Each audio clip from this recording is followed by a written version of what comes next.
Ben Carter was not a hero. He wasn't even important. He was just a tech worker on a deep space station called Nova 9, floating near an old alien moon that no one really cared about. The station was quiet most days. There were only 20 people living there. They ran tests, checked sensors, and sent reports back to Earth. Boring work. Ben liked the silence. He didn't like surprises. But today, there was a surprise. While cleaning out an old storage room, Ben found a door he had never seen before. It was made of smooth black metal, covered in strange lines and symbols. Some of them glowed faintly, even though nothing in the room was connected to power. He looked closer. One symbol was easy to read. Warning. It was written in English. Ben should have walked away. Instead, he tapped the panel beside the door. Nothing happened at first.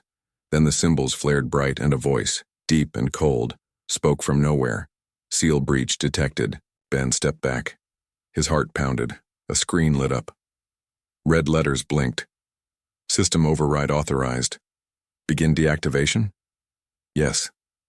No, he didn't know what he was overriding or deactivating. But someone must have left this system running by mistake, right? He pressed yes. The floor shook. A low hum filled the air. Dust fell from the ceiling. Lights flickered across the station. Then came the sound. A deep, echoing groan, like something very old was waking up.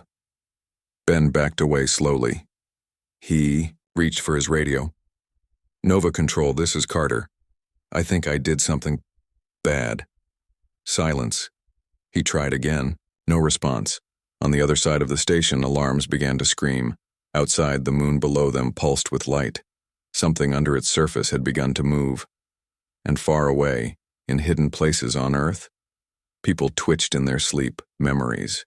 They had never known they had started to return. Some would wake soon. Others would not.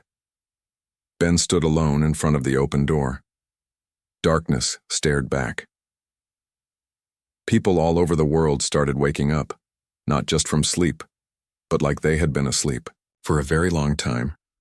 They sat up in bed, looked around, and suddenly remembered things they had never known before. Battles in space. Ships made of fire. Weapons that could split stars. In New York, a man named Luke dropped his coffee on the sidewalk and stared at his hands like he didn't know who he was.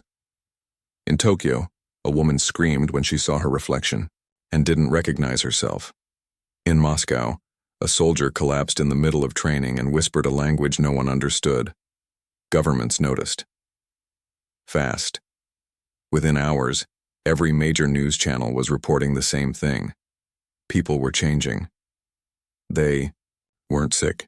They weren't crazy. They were remembering. And what they remembered was war. Some people remembered more than others. Some remembered being commanders. Others remembered leading armies across planets. The world panicked. Hospitals filled with people who couldn't stop shaking. Governments shut down cities. The internet crashed under the weight of billions trying to understand what was happening. On Nova 9, Ben Carter was still locked in a small room. He hadn't meant to do this. He didn't even know what this was, but he knew it was his fault. Group of soldiers came to see him. They asked questions, lots of them. What did you touch? What did you open? Who told you to do it? Ben didn't have answers. He only had a memory now, faint and broken, of standing in front of that black door, pressing yes. Then, something else. A voice. Not loud, but deep. It said, "You have freed us." He tried to tell the soldiers, but they didn't believe him. Outside, the sky changed. In places where no storm should be, lightning lit up the clouds. Energy pulsed through the ground like a heartbeat. And in the mountains of Colorado, a man named Derek stood up from where he had fallen. His eyes glowed red. He looked at the sky and smiled.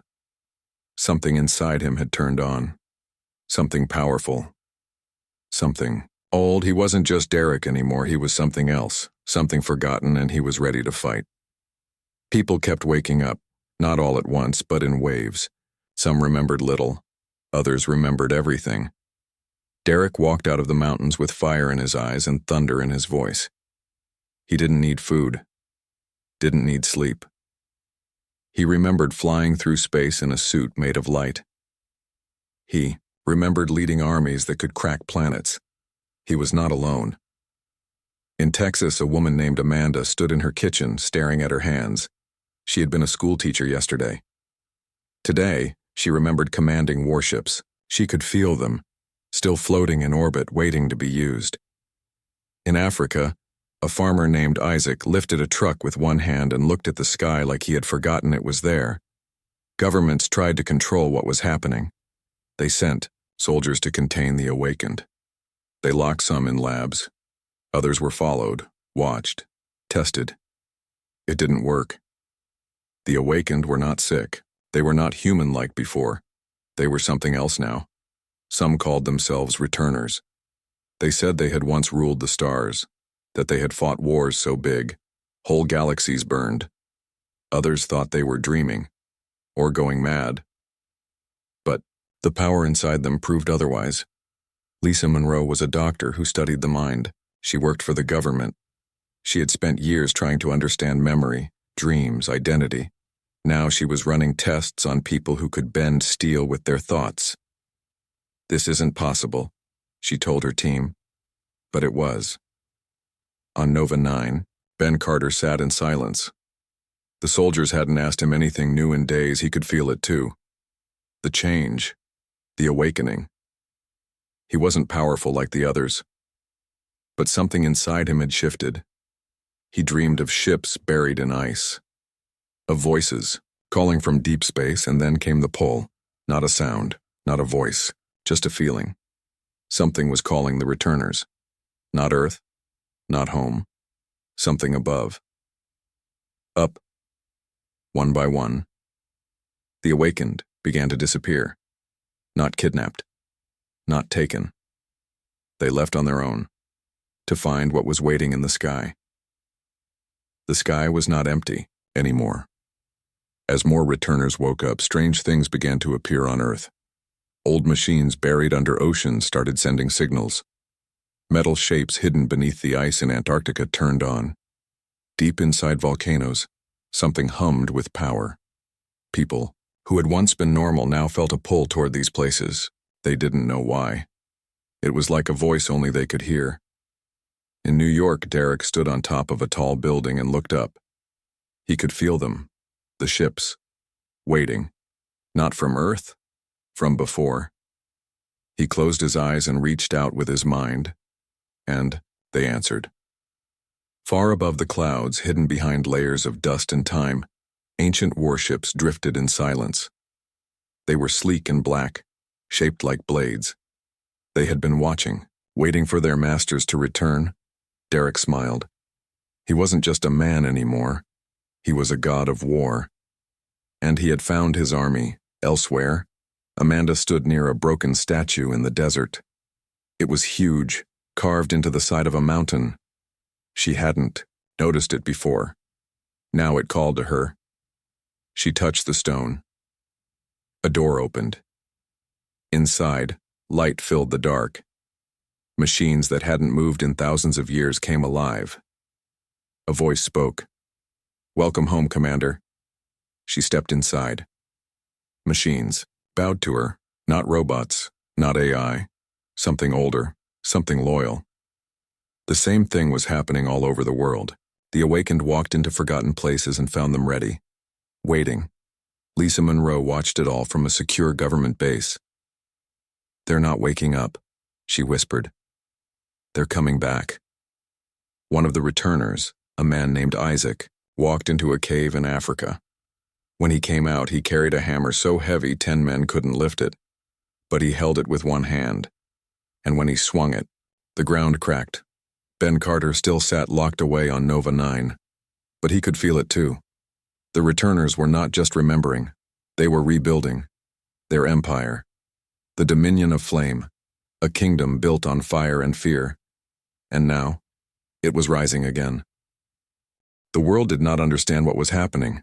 Governments tried to stop it. They sent soldiers to arrest the awakened. They bombed places where returners gathered.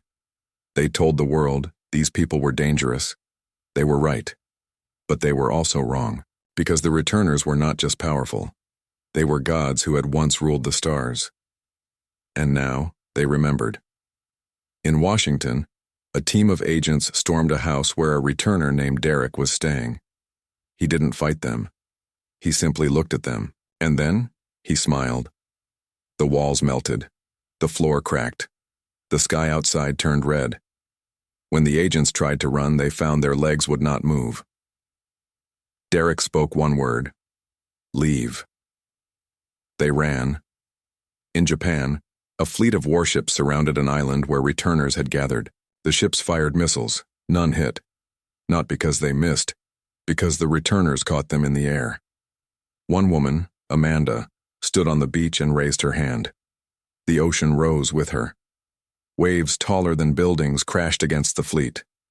Ships flipped like toys. No one died. Not yet. But the message was clear. We are not yours to control. Back on Nova 9, Ben Carter watched everything from a small screen in his cell. He saw cities burn, saw soldiers fall to their knees before men and women who once led armies across stars. He saw fear and something else. Faith. People were starting to worship the returners. Some called them gods, others called them saviors. A new religion spread fast. Humanity has returned, its followers said. The age of kings is over. Lisa Monroe sat in a dark room with other scientists. This isn't just memory, she said. It's power, real power. One of the generals asked, can we stop them? Lisa shook her head. No, she said. We can only hope they still remember what it means to be human. Outside, the world changed. Cities emptied as people left to follow the awakened. Returners walked through fire and did not burn. They lifted mountains with their minds. They called ships from the sky. And far away, in deep space, someone watched. Someone not human. And they sent a message. They have risen. Prepare. The message traveled through space like a whisper in the dark. They rise again. It was sent by a silent probe that had watched Earth for centuries. Now, it had something to report, and someone was listening. Far beyond the solar system, on a world of broken ships and burned cities, old enemies gathered. They remembered humanity, not as weak animals, not as helpless creatures, as gods of war, and they feared them. On Earth, Derek stood on top of a mountain where an ancient ship lay hidden beneath ice. He reached out with his mind and touched it. The ship answered. Metal groaned. Engines hummed. Lights flickered on after thousands of years. A voice spoke from inside. Commander, welcome home. Derek smiled. He was no longer just a man who once fought fires. He was a warrior, a god, and he had found his weapon. In the desert, Amanda walked into a forgotten base buried under sand. Machines bowed to her. Ships waited in orbit above. She could feel them calling. But not all returners wanted the same thing. Some remembered the pain, the blood, the end. They did not want to fight. They wanted peace. But peace was not what the stars offered. Alien ships arrived, not to talk, not to trade, to watch, to warn. One probe landed near a city in Europe. It said nothing, only played a message: prepare. Then it exploded. No one knew who sent it, but everyone knew what it meant. War was coming, and this time, it would not be humans fighting each other. This time, the galaxy had come to stop them. Ben Carter still sat locked away on Nova 9. He saw the reports. He saw the fear in people's eyes. He had made a mistake, a big one, but it was too late to undo it. Derek looked up at the sky. His ship was ready. If they want war, he said, we will give them war. Amanda turned away. She didn't want this, but she knew it was coming, and far away. In deep space, the enemy readied their weapons, because the war gods had returned, and they were not afraid. The returners began to split. Some followed Derek, who believed humanity was born to rule the stars. Others stood with Amanda, who remembered the cost of that power. Derek called himself First Blade E, a title from the old empire. He wore armor that shimmered like fire. His voice could shake the sky.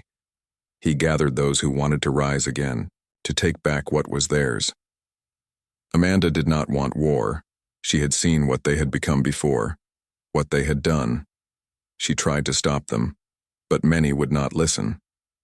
In the ruins of an old city, she stood before a crowd of awakened. "We were not gods," she said. "We were monsters." A man laughed. "No, we were kings, and now we will be again." She looked at their faces. They wanted power, they wanted revenge, and they wanted to leave Earth behind. On a mountain in Russia, Derek's people built a base around a ship buried in stone. They pulled it free with their minds. It rose into the sky like a comet. In Africa, Isaac raised his hammer and split a valley in two. "This is our time," he said. "We do not hide anymore." Governments tried to talk to them, tried to make peace, but the returners did not see humans as equals anymore.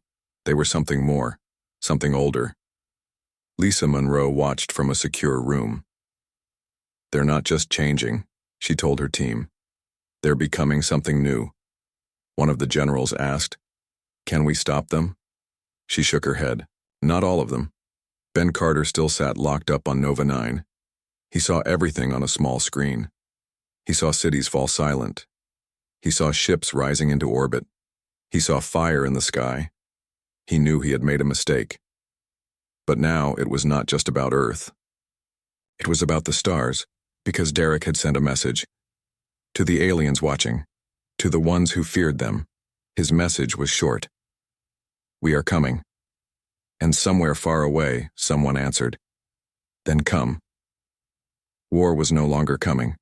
It had already begun. Amanda walked through the ruins of a forgotten city, not one destroyed by war, but one sealed away by choice. Beneath layers of dust and time, she found what she was looking for, a vault built not to hide treasure, but to bury truth. The door opened with a thought. Inside, lights flickered on. Machines that had waited for thousands of years began to speak. "Commander," they said, "records are ready."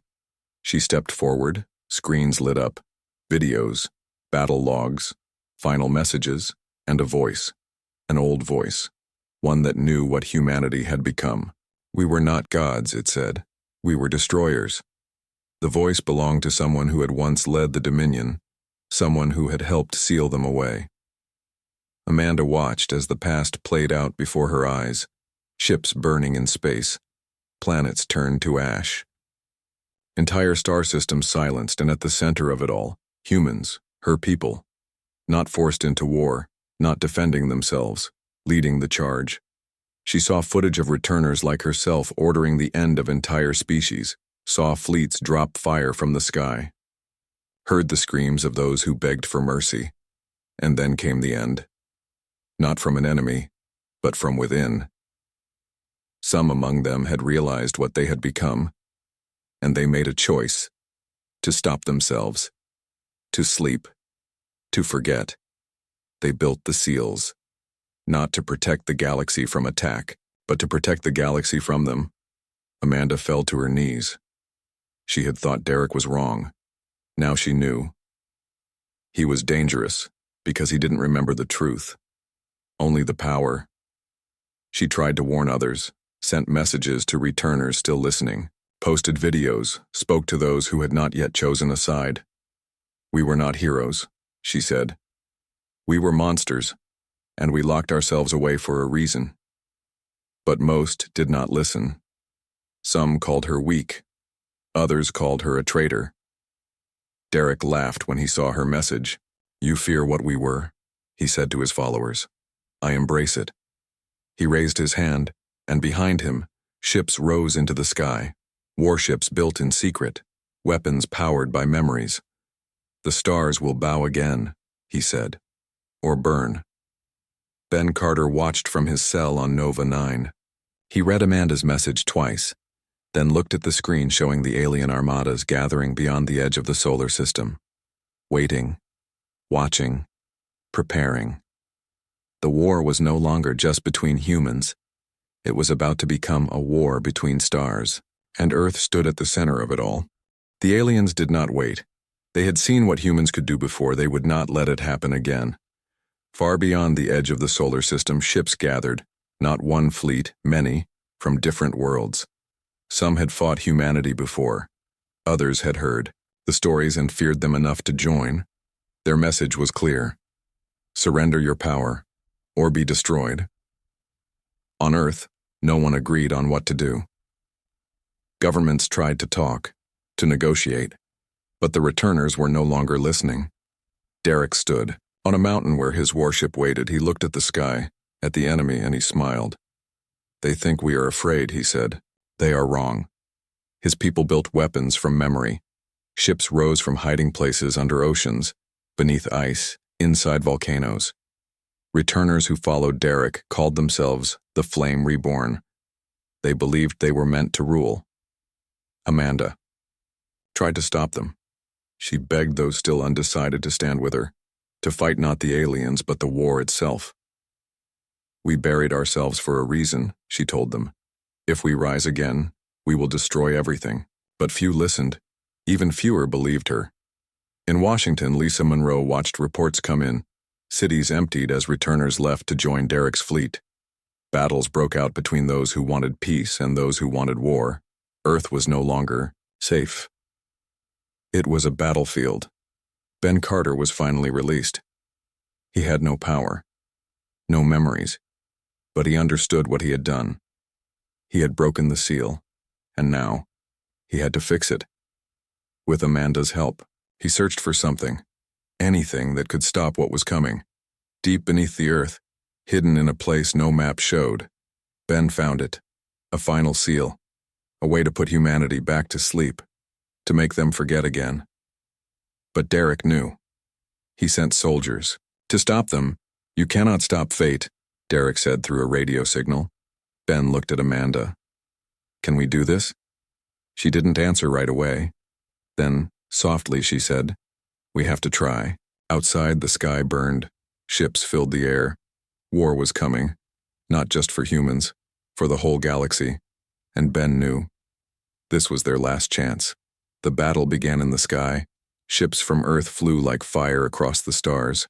Alien fleets met them, with weapons built for war. Explosions lit up space like new suns. On Earth, cities burned. Returners fought each other. Derek led the Flame Reborn with power and fury. Amanda tried to stop him, but he would not listen. He believed they were meant to rule, to fight, to win. And Ben ran, not away from the battle, but towards something that could end it. Deep under the ground, hidden beneath layers of stone and time, he found it. The last seal. A machine built by humans who had once feared themselves. It pulsed with light, with memory, with power. Ben reached out. His hands shook. "This is my fault," he whispered. "So I have to fix it." Amanda stood behind him. "If we do this," she said, "they'll forget everything." "They have to," Ben said, "or they'll destroy the galaxy." Above them, the war grew louder. Ships fell from the sky. Some crashed into oceans, others exploded before they hit the ground. Derek was winning, and if he did, no one would be safe. Ben pressed his hand against the seal. Lights flared, machines hummed. A voice spoke from deep inside the earth. "Seal reactivation, authorized." Then came a sound like thunder without rain. Light burst from the ground and rose into the sky. Across the world, returners stopped. Their eyes glowed, then dimmed. Memories faded. Power slipped away. Derek screamed as his armor cracked. His strength vanished. His war ended in a heartbeat, one by one. The awakened fell to their knees. Then they stood again, as normal people, with no memory of what they had been. Ben watched from below as silence returned. The alien ships pulled back. They saw what happened, and they left. No need for war anymore. The gods were gone. Ben looked at Amanda. "Did it work?" She nodded. For now, outside, the world was broken, but still standing. People would rebuild, forget what happened, live normal lives, until one day, Someone might break the seal again. Ben knew that, but for now, humanity slept once more.